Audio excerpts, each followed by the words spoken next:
আসসালামু আলাইকুম ভিউয়ার্স, আশা করছি আলহামদুলিল্লাহ আপনারা সবাই খুব ভালো আছেন। বিকেলের নাস্তায় অথবা বাচ্চাদের টিফিনের জন্য খুব কম সময়ে আজকে আপনাদেরকে একটা কেক তৈরি করে দেখাবো। আমি বাচ্চাদের জন্য এই কেকটা তৈরি করেছিলাম আর ওদের খুবই ভালো লেগেছে, তাই চিন্তা করলাম আপনাদের সাথেও রেসিপিটা শেয়ার করি। কেক তৈরির জন্য এখানে আমি 4টা নর্মাল টেম্পারেচারে থাকা ডিম নিয়ে নিয়েছি। আর নর্মাল টেম্পারেচারে বলতে ডিমগুলো ফ্রিজে ছিল, নর্মাল ফ্রিজে। সেখান থেকে আমি কেক তৈরি করার ১ ঘন্টা আগে বের করে স্বাভাবিক নিয়েছি। তাপমাত্রায় একদমই ডিমগুলো আছে। আর ফ্রিজে থাকা ডিম দিয়ে কিন্তু কেক তৈরি করলে মোটেও কেকটা ভালো হয় না, কেক ফুলে না। তো সেজন্য যখনই কেক তৈরি করবেন স্বাভাবিক তাপমাত্রার ডিম নেবেন, এতে করে কেকটা খুব সুন্দর ফুলবে। তো এখন একটা ইলেকট্রিক বিটার দিয়ে আমি এখন ডিমগুলোকে ভালোভাবে ফেটিয়ে নিচ্ছি। আপনারা চাইলে কাঁটা চামচ অথবা হ্যান্ড উইক্স দিয়েও কিন্তু এভাবে ফেটিয়ে নিতে পারেন। খুবই স্বাস্থ্যকর এই কেকটা, বাচ্চারাও খুব পছন্দ করবে, বাচ্চা বড় সবারই ভালো লাগবে। তো ডিমটাকে আমি কিছুক্ষণ ফেটিয়ে নিয়ে এখন এখানে দিয়ে দিচ্ছি 1/2 কাপ পরিমাণ চিনি। আপনারা চাইলে চিনিটাকে গুঁড়া করেও দিতে পারবেন, এতে করে সময় কম লাগবে। আর দিয়ে দিচ্ছি 1/2 কাপ পরিমাণ সয়াবিন তেল। আপনারা চাইলে মেল্টেড বাটারও দিতে পারবেন। দিয়ে দিলাম সামান্য একটু স্বাদমতো লবণ।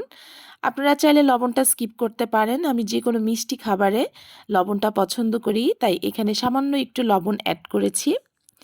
এরপর এখানে দিয়ে দিচ্ছি 1/2 চা চামচ পরিমাণ ভ্যানিলা এসেন্স, যাতে ডিমের গন্ধটা না আসে বা ডিমের গন্ধটা খারাপ না লাগে সেইজন্য। এখন ভালোভাবে বিট করে নিচ্ছি যাতে চিনিটা গলে যায়। যে পর্যায়ে চিনিটা গলে যাবে সে পর্যায়ে এখানে চেলে নেওয়া 1/2 কাপ পরিমাণ ময়দা দিয়ে দিচ্ছি। আপনারা চাইলে এখানে 1 কাপ পর্যন্ত ময়দাও দিতে পারবেন, কোনো সমস্যা নেই। আর দিয়ে দিচ্ছি বেকিং পাউডার 1 চা চামচ পরিমাণ। আর সাথে দিচ্ছি 6 টেবিল চামচ পরিমাণ গুঁড়া দুধ। এটা যেহেতু কেকটা একটু স্পেশাল আর খুব টেস্টি, এটার মধ্যে গুঁড়া দুধ দিলে কিন্তু আরও বেশি ভালো লাগে। তো সেই জন্য আমি এখানে গুঁড়া দুধ অ্যাড করেছি। আর আপনারা যদি গুঁড়া দুধটা অ্যাড না করতে চান, সে পর্যায়ে 1 কাপ পরিমাণ ময়দা দিবেন, তাহলেই চলবে। তো আমি যেহেতু ময়দাটা একটু কম দিয়েছি, তাই 6 টেবিল চামচ পরিমাণ গুঁড়া দুধ এখানে অ্যাড করেছি। তো সামান্য একটু বিট করে নিলাম যাতে ময়দাটা ডিমের মেরাঙের সাথে ভালোভাবে মিশে যায়। তো এই পর্যায়ে অন্যদিকে আমি কেকের জন্য একটা মোল্ড নিয়ে নিয়েছি 6 ইঞ্চির। আর এর মধ্যে একটা পার্চমেন্ট পেপার দিয়ে দিলাম আর তেল ব্রাশ করে দিয়েছি। আপনারা চাইলে স্টিলের পাত্র অথবা সিলভারের যে কোনো টিফিন বাটিতেও এই কেকটা তৈরি করে নিতে পারেন। তো পার্চমেন্ট পেপারটা বিছিয়ে দিয়ে তেল ভালোভাবে মাখিয়ে নিয়ে আমি এর মধ্যে কেকের যে ব্যাটারটা সেটা দিয়ে দিলাম। আর ব্যাটারটা একটু উপর থেকে ঢালতে হবে, এতে করে ভিতরে কেকের ভিতরে কোনো বাবল থাকবে না। আর আমি কয়েকবার এভাবে কেকের মোলটা ধরে ট্যাপ করে দিলাম যাতে ভেতরে কোনো বাতাস না থাকে। আর উপর থেকেই ছিটিয়ে দিচ্ছি পছন্দ অনুযায়ী অনেকটা পরিমাণ কাঠবাদাম কুচি। আপনারা চাইলে এখানে টুটি ফ্রুটি, কিশমিশ অথবা যে কোনো বাদাম সাজিয়ে দিতে পারেন। যেহেতু বাদামটা বাচ্চা বড় সবার জন্যই অনেক উপকারী, তো এই কেকে আমি এই বাদামটাই দিয়েছি। আর আমি যেহেতু আজকে অ্যালমন্ড কেক তৈরি করছি, তার জন্য অ্যালমন্ড বাদামটাই আমি দিলাম। আর আজকে কেকটা আমি তৈরি করছি আমার মামির ওভেনে।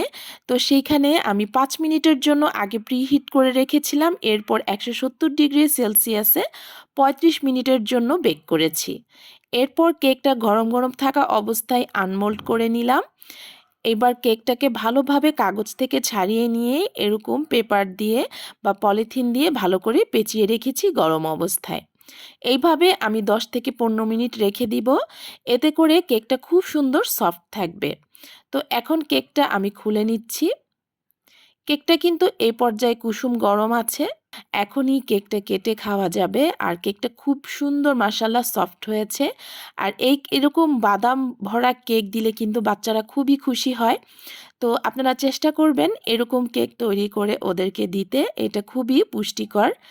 তো আমি এখন কেকটা আপনাদের কেটে দেখাচ্ছি কতটা সফট হয়েছে আর দেখতে কতটা ভিতরটা কতটা লোভনীয় হয়েছে। তো আশা করছি আজকের রেসিপিটা আপনাদের কাছে খুবই সহজ মনে হবে। আরেকটা কথা, আপনারা যদি ওভেনে বেক করতে না চান, সিলভারের পাতিলেও বেক করে নিতে পারবেন। সে পর্যায়ে 25 থেকে 30 মিনিট সময় এর বেশি লাগবে না। তো সিলভারের পাতিলে কিভাবে কেক বেক করবেন এর আগেও কিন্তু আমি ভিডিও দিয়েছি, আপনারা চাইলে দেখে নিতে পারেন। ডেসক্রিপশন বক্সে আমি লিংক দিয়ে রাখবো, আপনারা চাইলে সেখান থেকে দেখে খুব সহজেই সিলভারের পাতিলেও এই কেকটা তৈরি করতে পারবেন। তো আশা করছি আজকের রেসিপিটা আপনাদের ভালো লাগবে। ভালো লাগলে অবশ্যই রেসিপির জন্য একটা লাইক দিতে কিন্তু ভুলবেন না, এবং রেসিপি সম্বন্ধে যে কোনো প্রশ্ন থাকলে আমাকে কমেন্ট বক্সে জানাবেন। নতুন কোনো দর্শক আজকে যদি আমার ভিডিওটা দেখে থাকেন, যদি রেসিপিটা ভালো লাগে, অবশ্যই এরকম সহজ সহজ সুন্দর রেসিপি পাওয়ার জন্য চ্যানেলটা সাবস্ক্রাইব করে আমাদের পাশে থাকবেন। ভালো থাকবেন, সুস্থ থাকবেন। আবারও চলে আসবো আমার লাইফস্টাইল ব্লগ এবং সাধারণ কিছু রেসিপি নিয়ে। ততক্ষণের জন্য আল্লাহ হাফেজ।